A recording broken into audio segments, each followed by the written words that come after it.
Educational channel में आप सभी का स्वागत है। पद है उद्धव प्रसंग। उद्धव प्रसंग में श्री कृष्ण उद्धव भैया को अपना दूत बना करके और गोपिकाओं के पास भेजते हैं। तो उद्धव आत्मा एवं परमात्मा की अभिन्नता का प्रतिपादन करते हुए, संबोधन देते हुए गोपियों को उपदेश दे रहे हैं। क्या उपदेश दे रहे हैं? इस उद्धव प्रसंग के पद संख्या 4 में कहा गया है। बहुत ही इम्पोर्टेंट पद है, यूपी बोर्ड में कई बार आया भी है।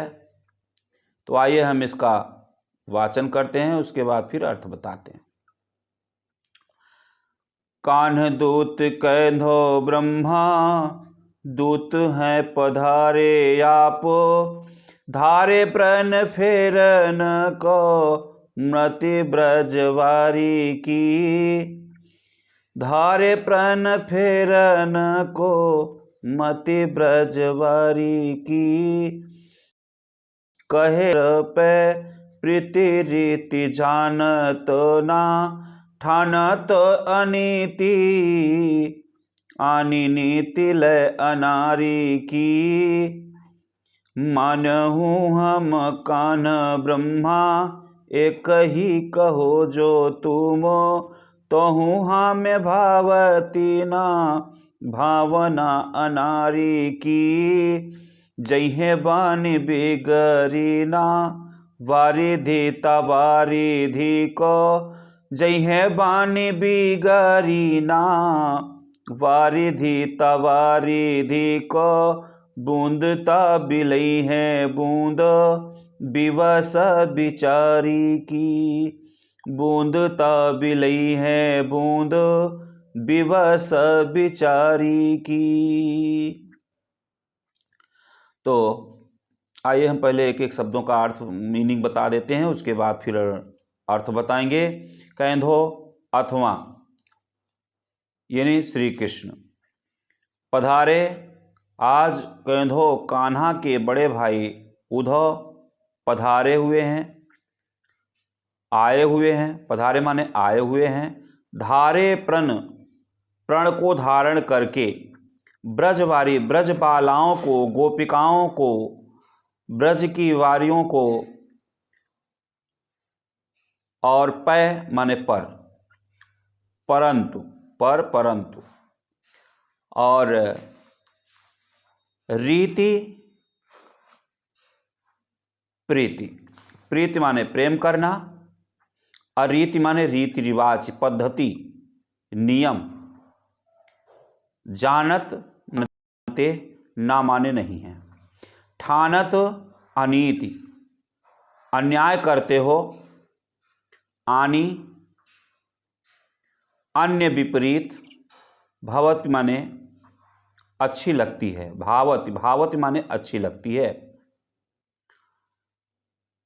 तो अन्यारी एक तत्व, अभेदता या अनाड़ी जैसी बातें, वारिधिता असीमितता, विशालता अर्थात जिसका कोई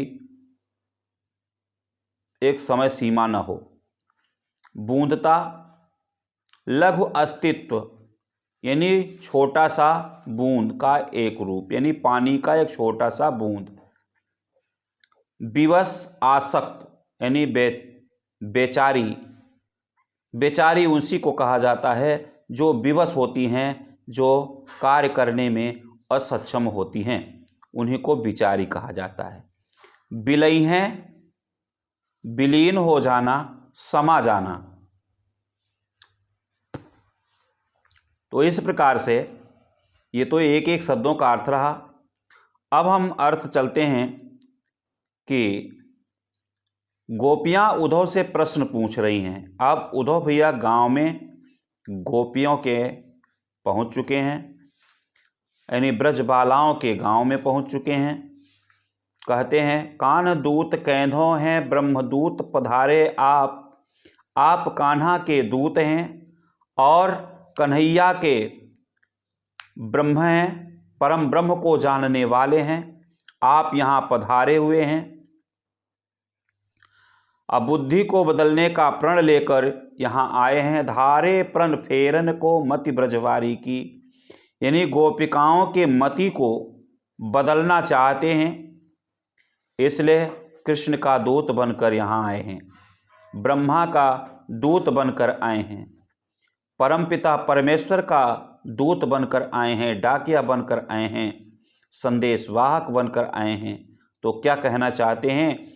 वे उद्धव से यह कह रही हैं कि कहे रत्नाकर पै प्रीति रीति जानत ना। रत्नाकर जी लिखते हैं उद्धव से यह कह रही हैं गोपिकाएं कि कहने को तो श्री कृष्ण का दूत बनकर आए हैं, किंतु कृष्ण की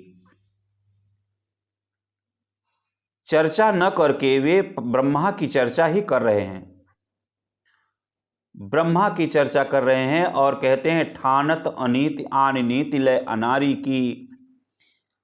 इसलिए वे कहती हैं कि कवि रत्नाकर जी कहते हैं कि उद्धव को वो गोपिकाएं कहना चाहती हैं कि प्रीति की रीति का ज्ञान आपको नहीं है, अर्थात आप इसीलिए उन अनाड़ियों जैसी बातें कर रहे हैं, बुद्धिहीनों जैसी व्यवहार करके गोपियों के साथ अन्याय किया जा रहा है।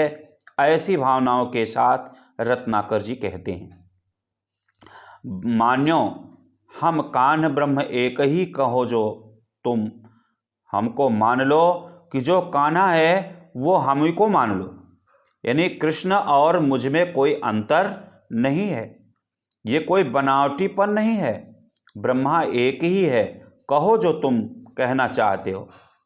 तो हूँ हमें भावत न भावना अनारी की, तुम्हारी जो भावनाएं हैं वो अनाड़ी जैसी है, आप मेरे साथ अन्याय कर रहे हैं। जो उन्हें उनके प्रेम श्री कृष्ण के स्थान पर ब्रह्मा की बात बताते हैं और गोपियाँ उद्धव से यह कह रही हैं कि यदि उनके कहने के अनुसार श्री कृष्ण एवं ब्रह्मा को एक ही मान लिया जाए, यानी मान्यो हम कान ब्रह्म एक ही कहो जो तुम तो हूँ हमें भावत न भावना अनारी की, तो एक तत्व अभेदता की इस भावना को मानना अच्छा नहीं है लगता है।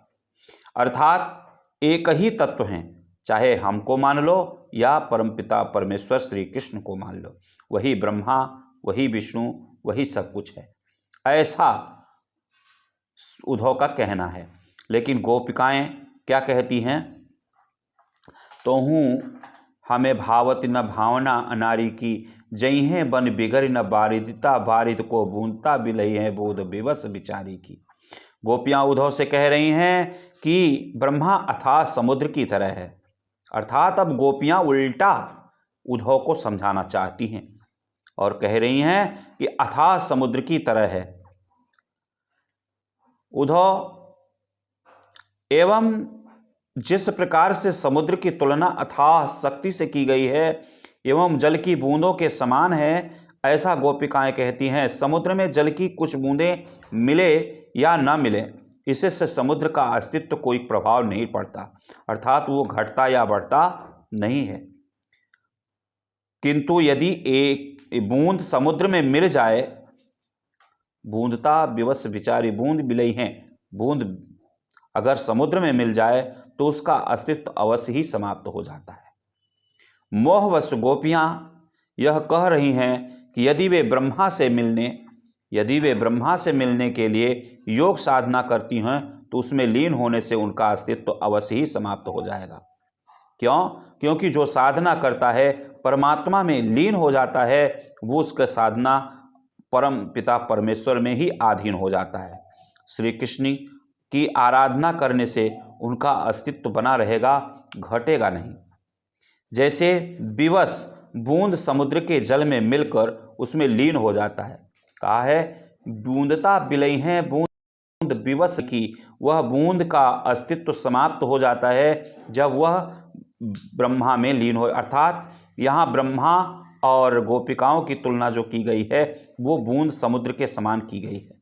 जल में मिलकर लीन हो जाना, अर्थात जिस प्रकार से कोई भी प्राणी ईश्वर में लीन हो जाता है वह ईश्वरमय हो जाता है, उसी प्रकार से जैसे कि समुद्र में एक बूंद गिर करके और उसके विलीनता का परिचायक बनता है, पृथक अस्तित्व को खो देती है। जैसे ही गोपिकाओं के ब्रह्मा में मिल जाने से उसका अस्तित्व समाप्त हो जाता है, जिससे वे श्री कृष्ण को पाने से वंचित हो जाएंगी। श्री कृष्ण के ध्यान में रहने से उसका अस्तित्व बने रहने का भी संभावना है।